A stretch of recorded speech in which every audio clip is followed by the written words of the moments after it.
Hi, Selena. Hey, Nikki. And hey, everyone else. Welcome to this week's edition of Extra Sugar. Poor Julia. Our consummate Southern lady finally had the opportunity of a lifetime.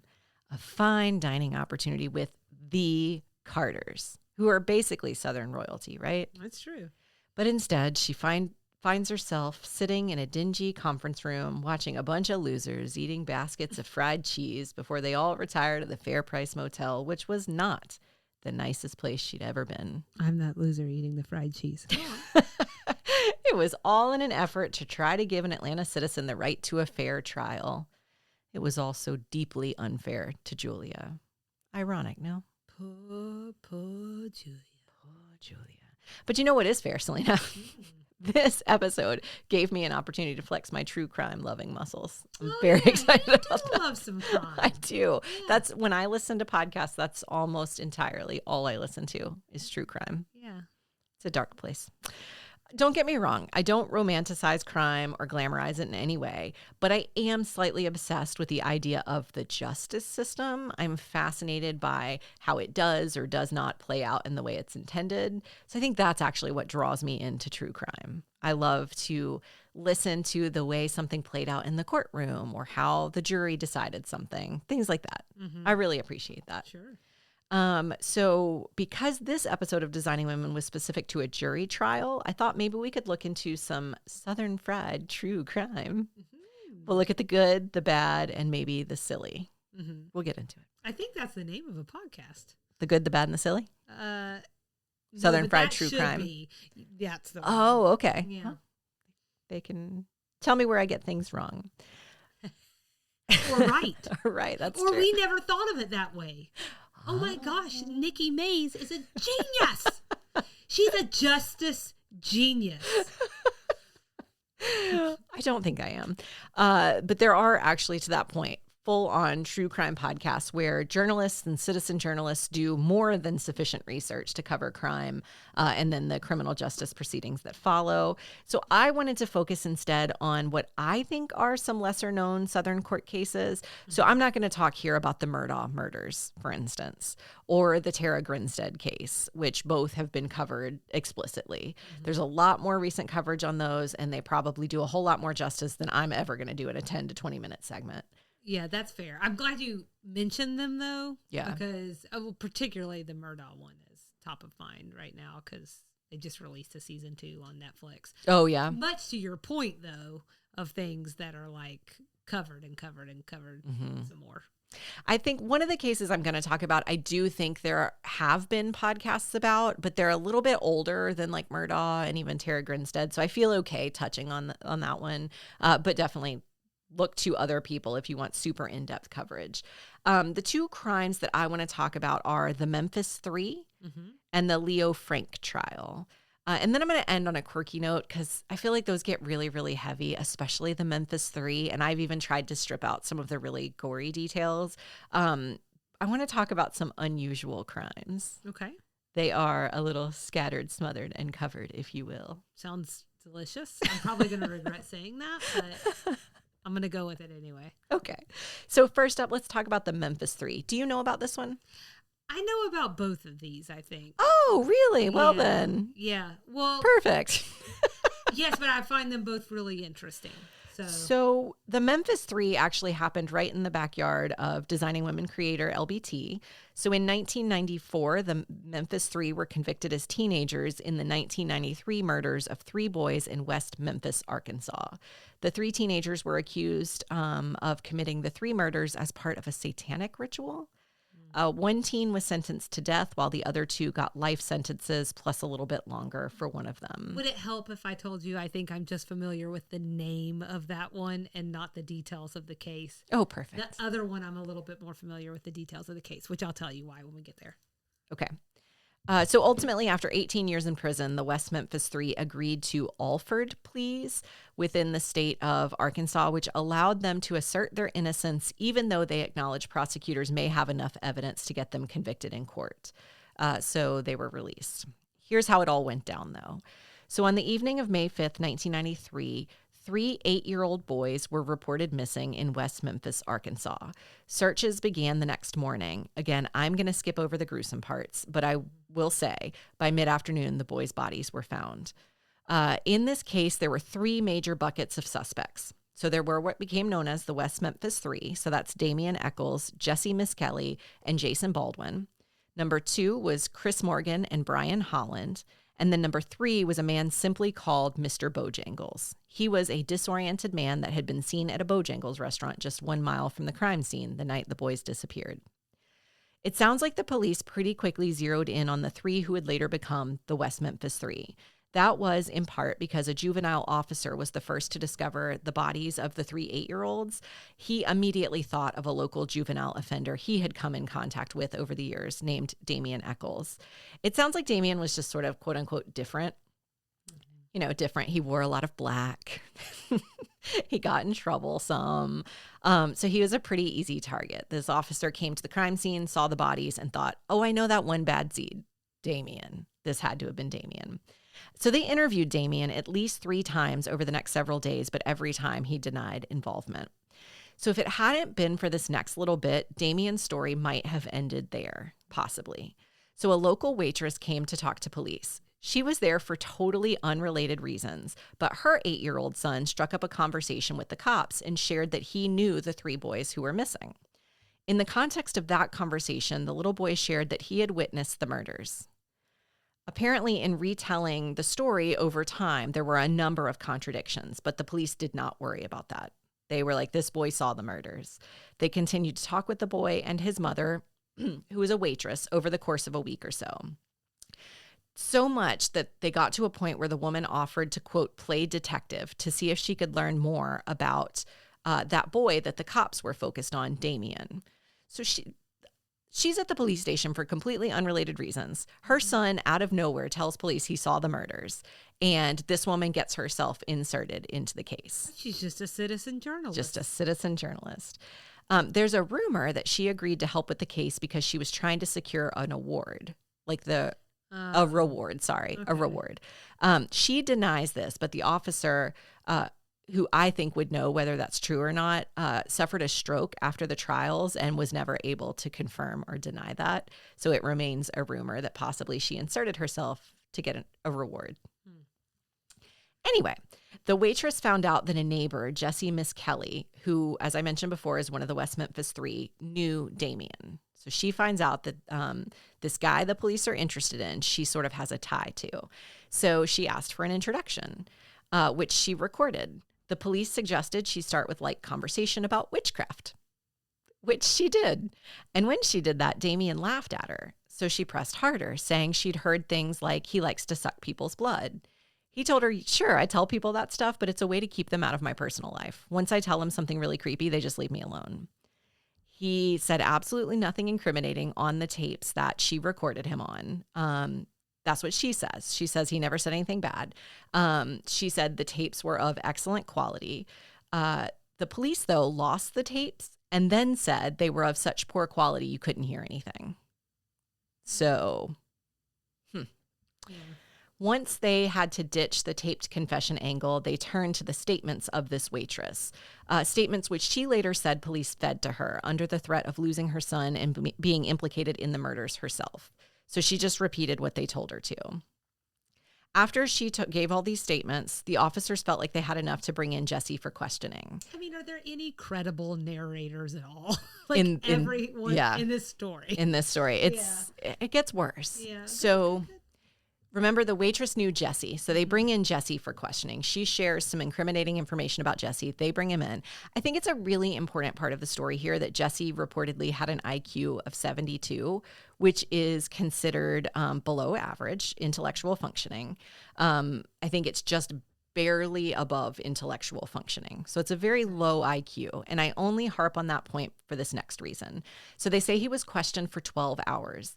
They only recorded like 2 of those hours. So it's really hard to know what was said to him, what was said of him, what was fed to him.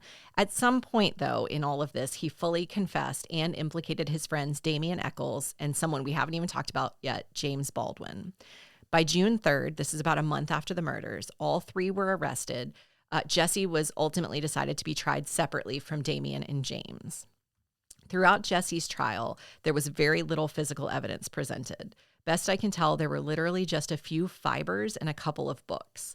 On the point of the fibers, a state laboratorian said they were microscopically similar to items found in Jesse and Damien's homes. These are fibers that were found at the crime scene. They were microscopically similar to items found in Jesse and Damien's homes, though she was really careful to acknowledge that microscopically similar isn't the same thing as the same thing.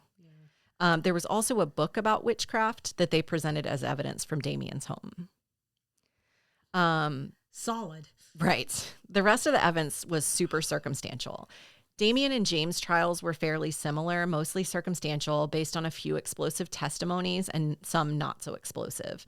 Damien testified on his own behalf, and to me, it sounded like it was a major snooze fest. He was like a slightly weird, actually pretty normal kid. He was interested in Wiccan because he liked how it was tied to nature. He wore black because someone once told him he looked good in black. And they presented a skull of a dog in his bedroom as a way to sort of show how weird he is. He said he just thought it looked cool. And we're kind of still in like the satanic panic. Right. Yeah. Yep. And in the South.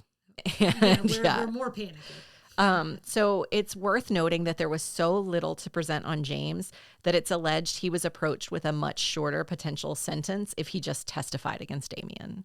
They were like, we've really got nothing on you. So if you'll just say this guy did something bad, we'll let you out. No problem. He refused to do that. Oh, that's good.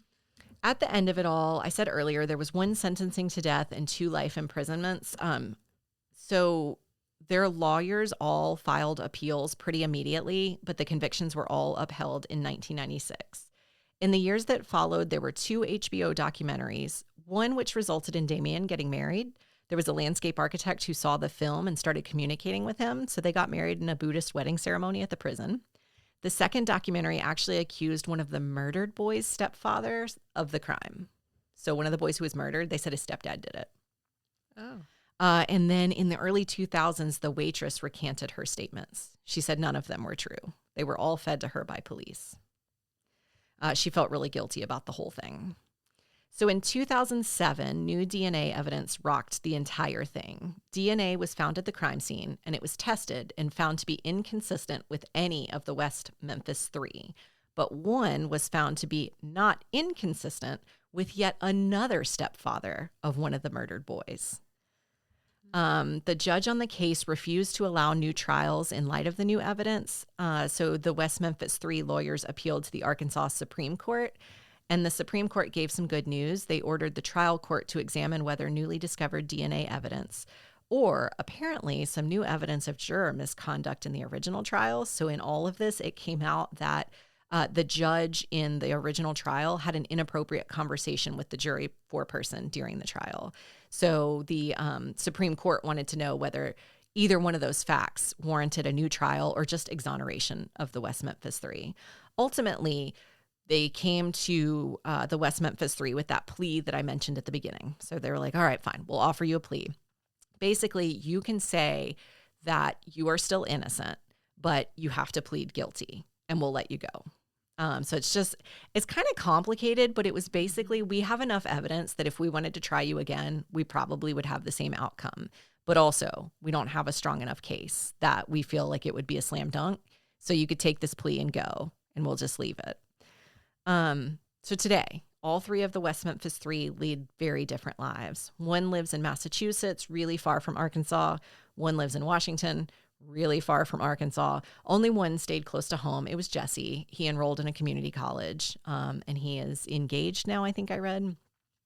There's a theory circulating of who actually killed the 3 little boys on that terrible day in 1993, but officially the crime remains unsolved. What I can tell you is that the record states it did not involve the West Memphis 3.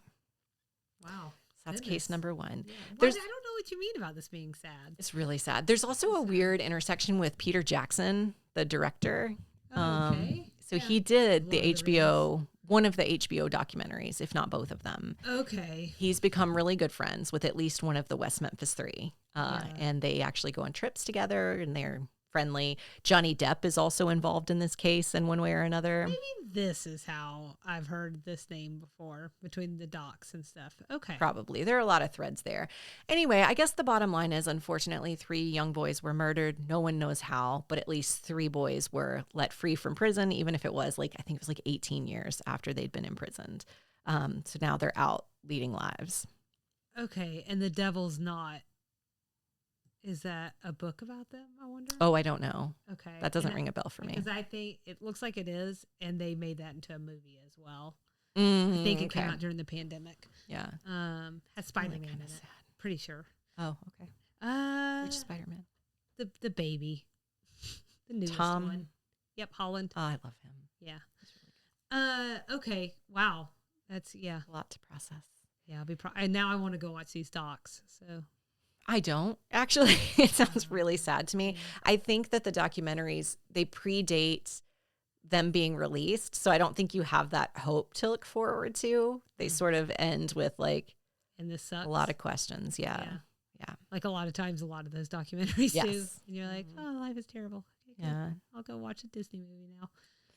So the second case I wanted to tell you about takes us even further back in time than the early 90s. We're going to go all the way back to 1913. But this one happened right here in Atlanta in a pencil factory. So at the time of Very this case. 1913, though. Yes. A pencil factory. And a 13-year-old girl who worked there. Mm-hmm. So at the time of this case, Atlanta was a mess. The city was reeling from crime and poor working conditions. The violent 1906 race riot wasn't that far in the past. Oh, yeah. And child labor laws were being ignored left, right, and center. Little ones were working to pay. Welcome to the South. Exactly. In the early 1900s, for sure. Yeah. So little ones were working for really little pay in super bad conditions. Racism was super rampant, and it was all just really the perfect storm for what would come in this case. You look like you have something you want to add. I just want to see if I can test my memory. This 13-year-old, is her name Mary? It is. Fagan? That's correct. Okay. Yellow journalism. Is that how I know about it? Mm-hmm.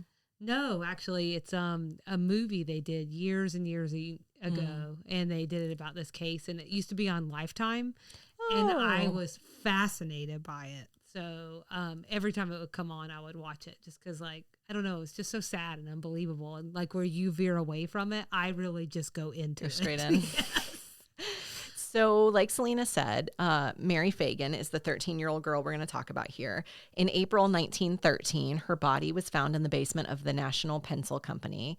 Again, sparing the gory details, suffice it to say she'd been clearly murdered. Ultimately, the factory superintendent, Leo Frank, who was Jewish, was found guilty for the crime. That sounds like the way a boomer tells a story, specifying that he was Jewish. I swear that's relevant. I'm not just saying that. It's very relevant. Yeah. It's relevant to the rest of the story. Yeah. So many at the time thought it was an unfair verdict, and history has certainly fallen on Leo's side, but none of it really matters in the end. He lost his life all the same after the trial at the hands of rabid anti-Semites, but we'll get there. First things first, we'll talk about the crime and the trial. So Mary was a 13-year-old from Marietta, which is just north of Atlanta, whose family had moved to Atlanta in search of work. Mary had been working since she was 10. She took a job at the National Pencil Factory, and she worked across the hall from Leo Frank's office. She was laid off on April 21st, 1913 because of a material shortage. Around noon on April 26th, she went to the basement to collect her last paycheck. By 3 a.m., she was found dead by the night watchman. There were apparent signs of a struggle. A nearby basement door had been tampered with so it could be more easily opened, and there were 2 handwritten notes found near Mary. Because of the contents of the letters, which implicated a black person using the language of the time in the South, the night watchman, who was black and had found her body, was initially arrested, as was a friend of Mary's. Eventually, though, the police believed the innocence of these 2 suspects and moved on. They moved on to Leo Frank. Apparently, he was nervous when they interviewed him or something, so that was basically enough to make them think he was guilty, and they arrested him.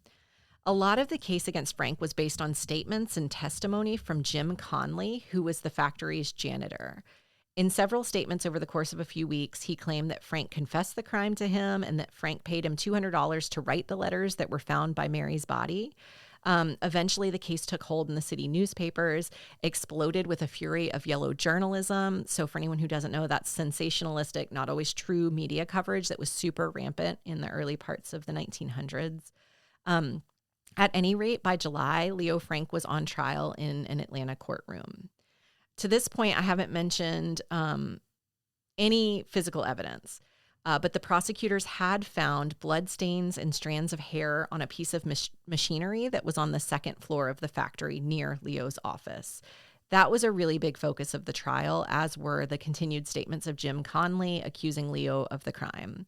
But possibly the juiciest part of the trial was the prosecution's focus on Leo as a womanizer and a predator. The prosecution claimed, with support from statements by Jim Conley, that Frank often brought young female employees to his office to do, quote, things. Apparently, the defense brought forward several female employees who testified to Frank's good character, whereas the prosecution brought forward several more who said he had a character for lasciviousness, which was bad. Mm-hmm. And so the trial went. For every one good thing, there were bad things. So on August 25th, after 4 hours of deliberation, the jury found Frank guilty of murder.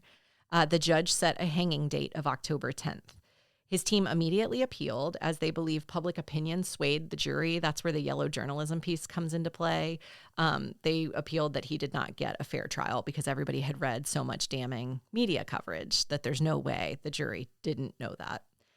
The judge declined the appeal, so it moved to the state Supreme Court. He was ultimately denied a new trial yet again. There would ultimately be a few more attempts at appeals, ending all the way up at the U.S. Supreme Court, but all would be denied. What did happen, however, was that on June 21st, 1915, the governor of Georgia, John Slayton, reduced Frank's sentence of death to life in prison. The governor was not shy about the fact that he thought Jim Conley was the actual murderer. Remember, that's the janitor at the factory. Mm-hmm. He also told some privately that he would have pardoned Frank entirely if he hadn't believed he would soon prove himself innocent.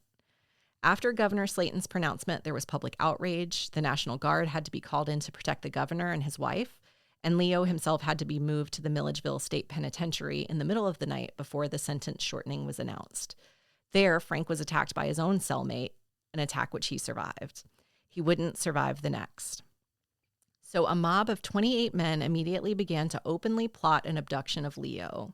According to the Wikipedia article about this trial, quote, the ringleaders were well known locally, but were not named publicly until June 2000, when a local librarian posted a list on the web based on information compiled by Fagan's great-grandniece, Mary Fagan Keene.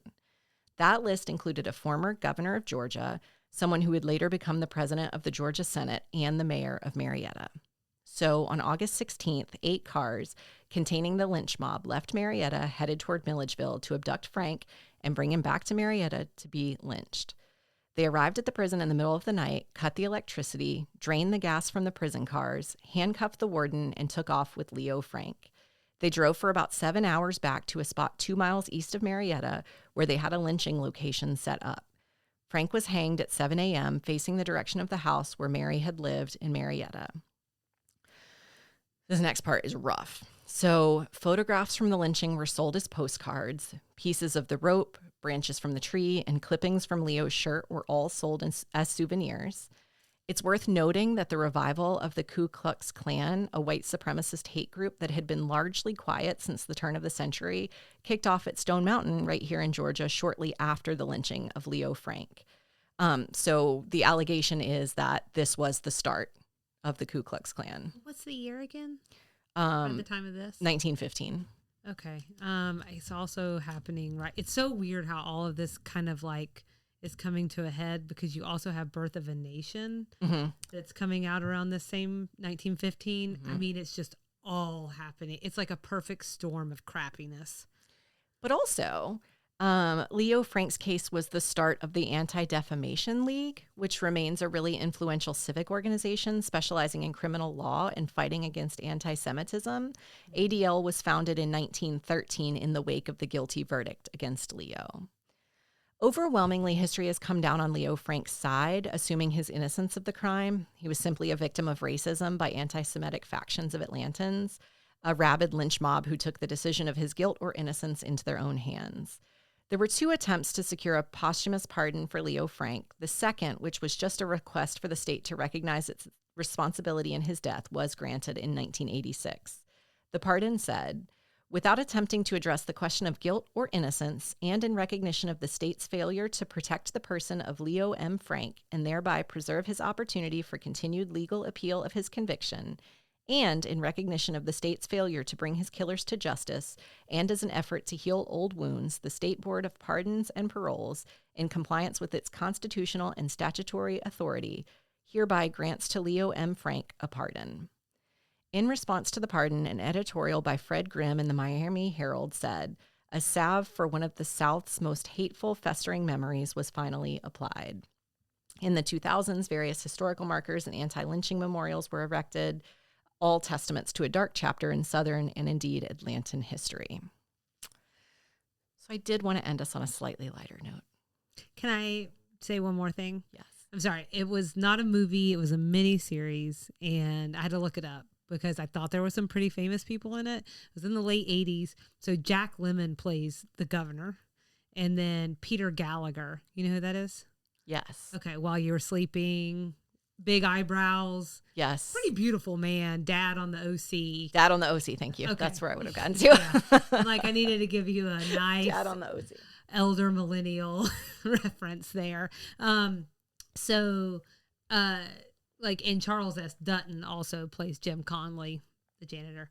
But anyway, so that was, I think, more than just some Lifetime movie. It was a pretty big deal back in the late 80s as well. A Lifetime miniseries. Yeah, and I think, and I don't know it was on Lifetime. I think Okay. they replayed it on Lifetime a lot. You know, they get these different movies from different networks and play them there many years later. But I just wanted to say that I think one of the reasons,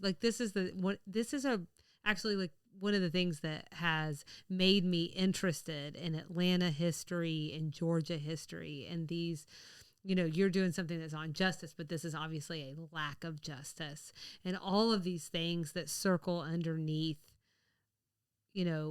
what should have been easier or what should have worked out in a much different way, people's lives literally at stake. It's kind of always drawn me in because to understand this area where I've grown up and these terrible things that have happened that didn't have to happen.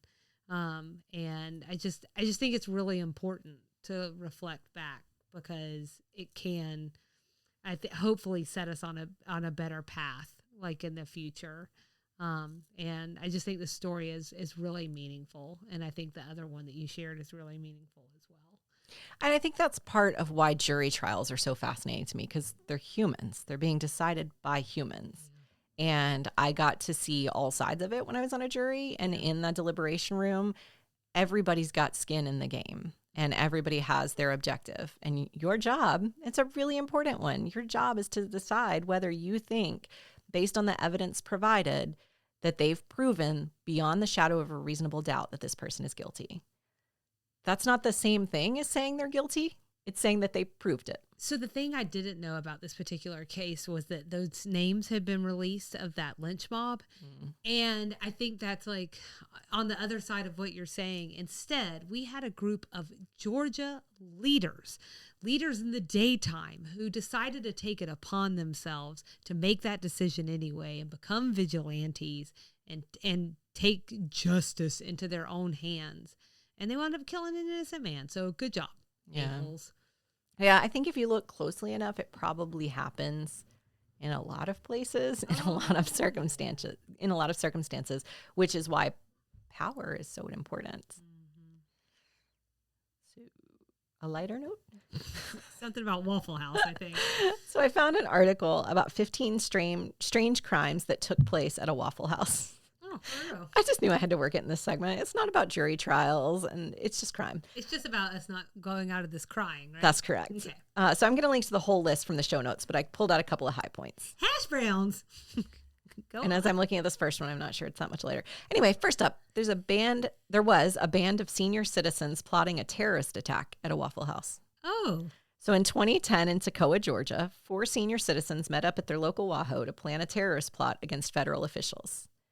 FBI recordings revealed the elderly men to be part of a fringe militia group who were planning a terrorist attack. They were ultimately arrested and charged, but at least their tummies were full. Oh, my goodness. In a Waffle House, just out there in the open. Just out there doing it. Then there's Richburg, South Carolina, where Waffle House employees attempted to pull off a robbery of the restaurant. So they called police to report a robbery at the restaurant in December 2011, but it was ultimately found that they were the ones who had robbed the restaurant. They were arrested along with a friend who helped them. No. 2010 and 2011 were tough times in Waffle House land because in August 2011, a man tried to run over his wife who was working her shift at a Panama City Beach Waffle House. After he crashed into the building, the man apparently got out of the car and charged the building with a knife. He was subdued by a diner until he could be arrested. His wife was taken to the hospital with injuries. Waffle House is a crazy place. PCB, baby. You missed that part. Oh, excuse me. Yes. Oh, that's a double, right? Yes. It's really a triple. You're in Panama City. Correct. In Florida. Right. In a Waffle House. I don't even trust it. No. I don't even think I've ever dared to walk in a Waffle House in Florida. You call that the perfect storm. Yeah. That's the perfect storm. So finally, there was a squatter who was found living on the top of a Waffle House. He was found by an air conditioner repair person.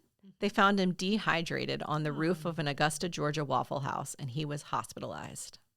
Oh, my. It's unclear where he's living now.